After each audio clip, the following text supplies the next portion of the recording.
வழக்கு நேர்ல இது ஷர்மிளா டாக்கீஸ். நான் உங்கள் டாக்டர் ஷர்மிளா. சமீபத்துல பார்லிமெண்ட்ல பேசும்போது ராகுல் காந்தி ஒரு வார்த்தை சொன்னார்.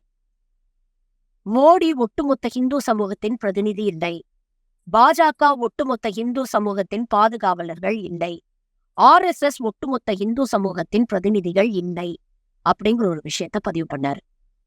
இதை ஒட்டி நீங்க பாத்தீங்கன்னா தொடர்ந்து பாஜக மீது அதிகமான விமர்சனங்களை இப்ப வைக்கக்கூடியது இந்து மதத்தின் மதகுருமார்கள் தான். சங்கராச்சாரிய அவிமுக்தேஸ்வரானந்தா, உங்க எல்லாருக்கும் இவர் ரொம்ப ஃபெமிலியர் தான். ராமர் கோவிலுடைய பிராண பிரதிஷ்டை நடக்கும் பொழுது வெளிப்படையாக மோடி அரசாங்கத்தையும் மோடியையும் விமர்சித்தவர் இவர். முழுமையாக ஒரு கோவிலை கட்டி முடிக்காம எப்படி பிராண பிரதிஷ்டை பண்றீங்க? பிராண பிரதிஷ்டைனா ஆன்மாவை கொண்டு போய் அந்த உடம்புக்குள்ள வைக்கிறது. கோவில் என்பது உடம்பு, அங்க இருக்கக்கூடிய தெய்வம் என்பது ஆன்மா மாதிரி. கோவிலையே முழுசா கட்டி முடிக்காம எப்படி ஆன்மாவை கொண்டு போய் அங்க வைக்க முடியும்? அதுவும் எப்படி அதை நரேந்திர மோடி செய்ய முடியும்? அப்ப மத குருமார்கள்னு நாங்கள்லாம் எதுக்கு இருக்கிறோம்? எங்க கிட்ட இதெல்லாம் பத்தி கன்சல்ட் பண்ண மாட்டீங்களா? இப்படி எங்களுக்கு மரியாதை இல்லாத ஒரு ஃபங்க்ஷனுக்கு நாங்க வர விரும்பல, இதை நான் புறக்கணிக்கிறேன் அப்படின்னு வெளிப்படையாக மோடி அரசாங்கத்தை விமர்சனம் செய்தவர் இந்த சங்கராச்சாரியார்.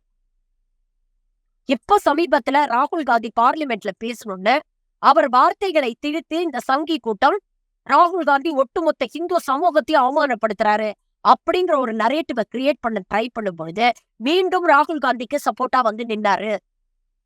ராகுல் காந்தி உண்மையை தானே பேசி இருக்கிறாரு. எங்க ஒட்டுமொத்த இந்து சமூகத்தை அவர் புண்படுத்தினாரு? நாட்டில் இருக்கக்கூடிய பிரச்சனைகளை பத்தி தானே பேசுறாரு. இந்த பிரச்சனைகளை தீர்த்து வைக்க வேண்டியது ஒரு அரசாங்கத்தோடைய கடமை இல்லையா? ஒரு லீடர் ஆஃப் அப்போசிஷன் அப்படிங்கிற பேர்ல அதை தானே அவர் கேள்வியாக்கிட்டு இருக்கிறாரு. இதுல நியாயம் இருக்கு, இதுல என்ன தப்பு இருக்கு அப்படின்னு ராகுல் காந்திக்கு ஆதரவா பேசினாரு இதே சங்கராச்சாரியார். இப்ப மீண்டும் சங்கராச்சாரியார் ஒரு கடுமையான விமர்சனத்தை பாஜக அரசாங்கத்து மேல வச்சிருக்கிறாரு. அதாவது சமீபத்தில் போன வாரம் பாத்தீங்கன்னா டெல்லியில ஒரு பூமி பூஜை நடந்தது. உத்தரகாண்ட் மாநிலத்தில் இருக்கக்கூடிய கேதார்நாத் கோவில் போலவே இங்கே ஒரு கோவில் அமைக்க போறோம் அப்படின்னு சொல்லி அதற்காக ஒரு ட்ரஸ்ட் பூஜை போட்டாங்க. அந்த பூமி பூஜையை முன்ன நின்று நடத்தி கொடுத்தவரு உத்தரகாண்டுடைய CM புஷ்கர் தாமி, பாஜகவுடைய மூத்த தலைவர். இதையொட்டு பல போஸ்டர்கள், அதாவது கேதார்நாத்ல இருக்கக்கூடிய சார்தாம் மாதிரியே இங்க ஒரு கோவில் அமைய போகுது, இனிமே கேதார்நாத்துக்கு போகணும்னு நினைக்கிறவங்களாம் டெல்லிக்கு வந்து சாமியை தரிசனம் பண்ணலாம் அப்படிங்கிற அளவுக்கு போஸ்டர்ஸ் அடிக்க ஆரம்பிச்சாங்க. இதை ஒட்டி போன வாரம் பாத்தீங்கன்னா கேதார்நாத்ல இருக்கக்கூடிய பூஜாரிகள் எல்லாரும் சேர்ந்து கடுமையான ஒரு போராட்டத்துல ஈடுபட்டாங்க. டெல்லியில இது போன்ற ஒரு கோவில் அமையக்கூடாது, இது கேதார்நாத்துடைய சாங்டிட்டிய அவமானப்படுத்துற மாதிரி. சிவபெருமானின் 12 ஜோதிலிங்கங்கள் இருக்கக்கூடிய இடங்களில் மிக முக்கியமான ஒரு இடம் கேதார்நாத்.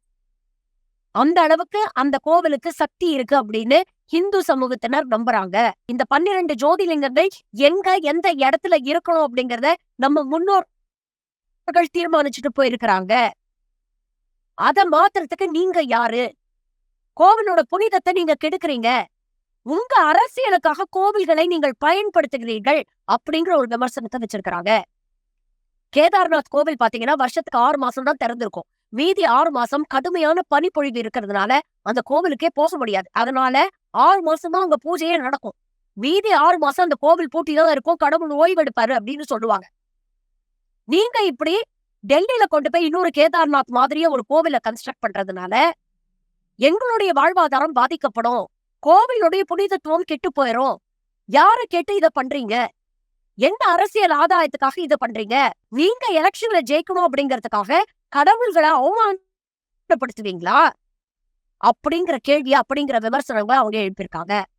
அவங்களுக்கு சப்போர்ட்டா இன்னைக்கு இதே சங்கராச்சாரியார் பேசியிருக்கிறாரு. கேதார்நாத்ல இருக்கிற மாதிரியும் ஒரு கோவிலை எப்படி நீங்க டெல்லியில கட்டுறீங்க? அதுவும் வடநாட்டுல சார் தாம் அப்படின்னு சொல்றது ரொம்ப பாப்புலர். அதாவது கங்கோத்ரி, யமுனோத்ரி, பத்ரிநாத், கேதார்நாத், இந்த 4 இடங்களுக்கும் தொடர்ந்து போனா மோட்சம் கிடைக்கும் அப்படிங்கிற ஒரு வழக்கம் நார்த் இந்தியால இருக்கு. அப்படிப்பட்ட புகழ்பெற்ற ஒரு கேதார்நாத் கோவிலுடைய சாங்டிட்டியை கெடுக்க முயற்சி பண்றீங்க அப்படிங்கிற விமர்சனத்தை இன்னைக்கு சங்கராச்சாரியாரும் வச்சிருக்கிறாரு. அது மட்டும் இல்லாம கேதார்நாத் கோவில்ல கோவில் கலசத்துக்கும் கோபுரத்துக்கும் தங்க பிளேட்டிங் போடுறோம் அப்படிங்கிற பேர்ல 228 கிலோ தங்கத்தை திருடி இருக்கிறாங்க அப்படிங்கிற ஒரு குற்றச்சாட்டையும் சங்கராச்சாரியார் வச்சிருக்கிறாரு.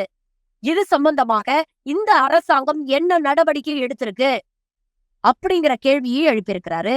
தேவையில்லாமல் தன் அரசியலுக்காக மதத்தை பாஜக பயன்படுத்துது அப்படிங்கிற வெளிப்படையான குற்றச்சாட்டை நாம சொல்லலைங்க.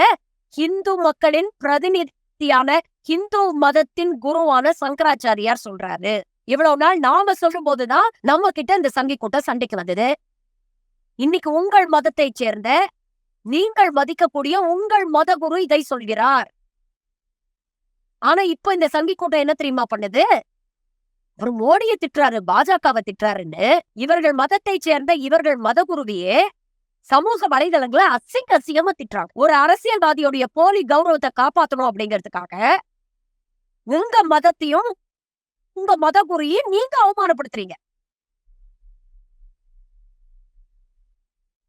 இதுதான் சங்கி கூட்டத்துடைய மூளை. எதையுமே யோசிக்க மாட்டாங்க.